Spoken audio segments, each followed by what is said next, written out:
Of all the things I've learned today, I learned that my daughter had no plans on celebrating her 21st birthday tomorrow by evacuating from a hurricane again for the second time in 3 years. Yeah, coming out of Tallahassee. Yeah, I've been talking to folks on Twitter and stuff, and some folks are vacationing down there on the Barrier Islands, and it's like, what do we do? It's like, get off the islands. Yeah. Meanwhile, Aaron's twin brother will be celebrating in Fort Myers. Yeah, and he has no worries from the storm. Exactly. As it'll be passing well to the west of Fort Myers. We're going to talk about Michael coming up in just a second. By the way, congratulations on 21 for the kids. Yes. So there we go. We've got full adults. Yep. All righty. Weather for us tomorrow is still a terrific day. Enjoy the summertime morning with temperatures in the upper 60s. It'll be one of the last really good ones we have of those. Upper 70s, really warm at lunchtime, although not as hot as the last couple of days. And we'll see highs tomorrow afternoon, mid 80s, which for October is still really, really hot. Not quite as humid as we have been. Let's talk about all this, and let's begin with Michael. And with that, we're giving you a real close-up look here. Watch the blossoming of the colors. You see, these are explosions of the thunderstorm towers going around. Look at that eye, right, developing in there. So the storm itself is developing pretty rapidly. Winds are at 90 miles an hour now, gusting to 115, sitting just under 500 miles from Panama City, Florida, and that's going to be one of the potential epicenters there. You can see it's a little more elongated to the east than it is to the west. There's a little bit of shear going on out here, but that should be relaxing over time. Wanted to show you this, and we have been showing you since last night, just because this is really interesting, and it really does tell the story for us. We're looking at the air pressure of the storm as depicted by the European forecast model. So you're seeing the streamlines spiraling into the storm, but what we're concentrating on here are the colored circles in the middle. The more of them you see, the stronger the storm is going to be. And so we're starting to see all these new colors showing up. That means the storm is intensifying, is strengthening, at least in the computer modelers, 5 a.m.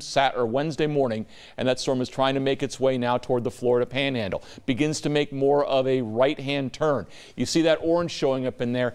That is indicative of a central pressure that is down between 944 and 948 millibars. That's really low on your home barometer, by the way. That would be at least the equivalent of somewhere between a mid to high Category 3 hurricane pushing Category 4. And in fact, the European model brings it right over Destin at 5 o'clock. And of course, a lot of folks from Kentucky vacation down there at that part of the Florida Panhandle. So a devastating storm potential is certainly there. And as a quick moving storm, the wind damage could go in as far as Tallahassee. There are hurricane warnings all the way up into South Georgia. So there is your extent of them going out to the Suwannee River and then back all the way to the Florida-Alabama line for the hurricane warnings.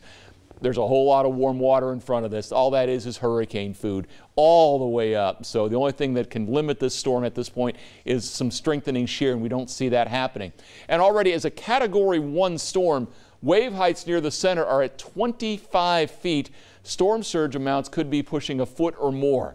So Hurricane Michael, big trouble. It's also a pattern changer as we'll say goodbye to summer and hello to November.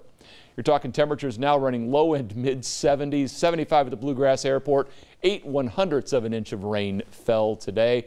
MaxTrack Live Doppler's quiet. Everything's going around the big circle that has been that gigantic ridge that has brought all our heat. The thing is, the rain out here has been torrential. Flooding is a huge problem, along with severe weather. Everything keeps going around the big circle that is the high.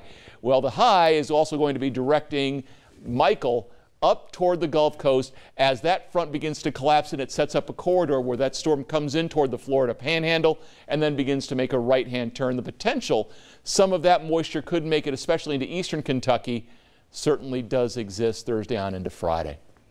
For tonight, mainly clear, another wonderfully warm night. We're in the upper 60s and it's mid 80s tomorrow. Enjoy the last of the really good summer days.